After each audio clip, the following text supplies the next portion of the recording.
Yang kedua Fitri Ramadhani, dan yang ketiga Aisyah. Baiklah, akhir-akhir ini kita sering mendengar berita di TV tentang bencana banjir, dan bahkan baru-baru ini banjir terjadi di daerah kita sendiri. Nah, pertanyaannya, faktor apa yang menyebabkan terjadinya banjir? Silakan narasumber pertama yaitu Muhammad Gilang. Terima kasih kepada moderator. Faktor penyebab banjir bisa disebabkan karena curah hujan yang sangat tinggi, karena faktor iklim atau hujan, atau juga karena penebangan hutan secara liar yang membuat tanah sekitar suatu daerah tidak dapat menyerap air dengan baik dan menyebabkan terjadinya banjir. Penyebab lainnya yaitu membuang sampah sembarangan.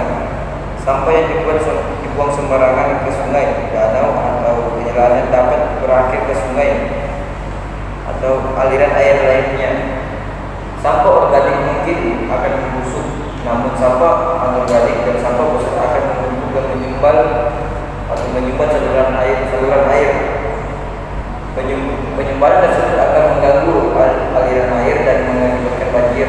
Lalu, drainase yang tidak memadai. Kerap kali suatu pemukiman atau kawasan industri tidak memiliki drainase yang baik.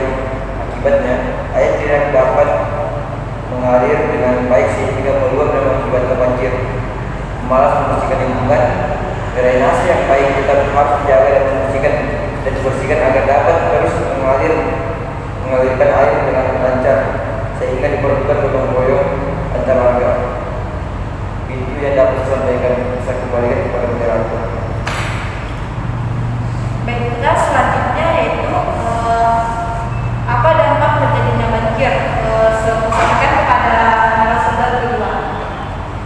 Baik, dampak terjadinya banjir memiliki banyak sekali dampak untuk lingkungan dan masyarakat. Di antaranya, banjir bisa mengakibatkan kerusakan rumah dan isi barang dalam rumah ataupun sarana prasarana umum lainnya. Selain itu, masyarakat terdampak banjir juga akan sulit untuk bekerja selama banjir terjadi. Hal ini tentu membuat masyarakat rugi dari sisi ekonomi. Banjir juga berdampak pada kesehatan ketika air kotor dalam jumlah banyak menggenang. Masalah kesehatan pun tidak dapat dihindari. Wabah gangguan kesehatan lebih mudah menyebar dan menyerang siapa saja, khususnya kaum lanjut usia dan anak-anak.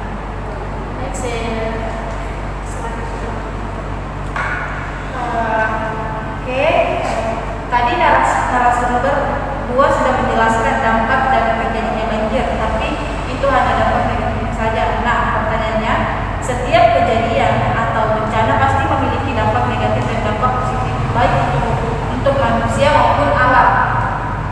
Jadi bencana itu tidak hanya memiliki dampak negatif saja kan? Nah, apa sajakah dampak positif dari terjadinya banjir ini untuk alam?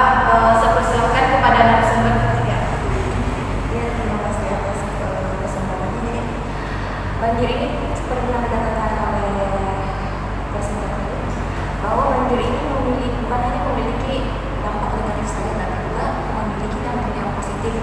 Di antaranya itu dampak positif dari banjir untuk alam. Yang pertama ada pengembalian nutrisi pada tanah. Nah, banjir ini membawa nutrisi penting untuk tanah. Dilansir dari National Geographic, nutrisi tersebut berupa nitrogen, fosfor, dan zat organik lainnya yang berguna bagi kesuburan tanah. Jika tanah yang telah terendam banjir ditanami tumbuhan, maka tumbuhan tersebut dapat tumbuh dengan baik dari nutrisi pada tanah. Membangun lahan pertanian pun di sekitar sungai yang menjadi sumber banjir itu tidak akan buruk. Hal ini telah diaplikasikan saat peradaban kuno di sekitar Sungai Nil di Mesir, Sungai Tigris di kawasan Mesopotamia, dan Sungai Yangtze di Tiongkok. Terbukti kawasan-kawasan tersebut merupakan lahan pertanian yang subur dan produktif. Yang kedua, dampak positif kedua yaitu peremajaan ekosistem sungai. Sungai meluap karena banjir merupakan hal biasa. Betapa efeknya bagus untuk ekosistem di sekitar sungai. Banjir dapat membersihkan segala limbah dan polutan Dampaknya ekosistem sungai seperti ikan, tumbuhan, dan segala jenis hewan yang hidup di sungai akan berkembang dengan baik. Stok ikan yang hidup di sungai seperti ya ikan lele, ikan dan lain-lainnya akan bertambah setelah banjir surut. Ketika banjir terjadi, telur-telur ikan dapat dibiarkan dalam sedimen pada dasar sungai. Nah, selanjutnya dampak ketiga, dampak positif ketiga dari terjadinya banjir, yaitu ada pembaruan lahan basah. Banjir yang menggenang lahan basah dapat membawa sedimen kaya nutrisi yang membantu perkembangan ekosistem pada lahan tersebut. Nah, selanjutnya lahan basah ini akan dapat diperbarui dengan tumbuhan segar yang dapat menunjang fungsi lainnya. Selanjutnya, fungsi ulang air tanah sebagai pengisi ulang air tanah. Air tanah tidak akan berkurang ketika terjadi banjir. Nah, jika diisi ulang, air banjir akan terserap ke dalam tanah melalui pori-pori tanah, dalam pori-pori tanah dan batuan. Saat air banjir mencapai aquifer atau lapisan bawah tanah yang menampung air, air tersebut dapat dialirkan menuju ke seluruh kolam sungai atau danau. Nah, air banjir pun siap digunakan kembali untuk keperluan hidup. Selanjutnya, yang terakhir itu ada pengumpul puing-puing yang tidak diinginkan. Puing-puing ini berasal dari sampah dan sisa-sisa benda di sekitar yang sangat mengganggu pemandangan dan kebersihan lingkungan. Tidak hanya itu saja, tumpukan puing-puing dapat menghalangi aliran air di sungai dan kemudian mengakibatkan kekeringan di bagian hilir sungai.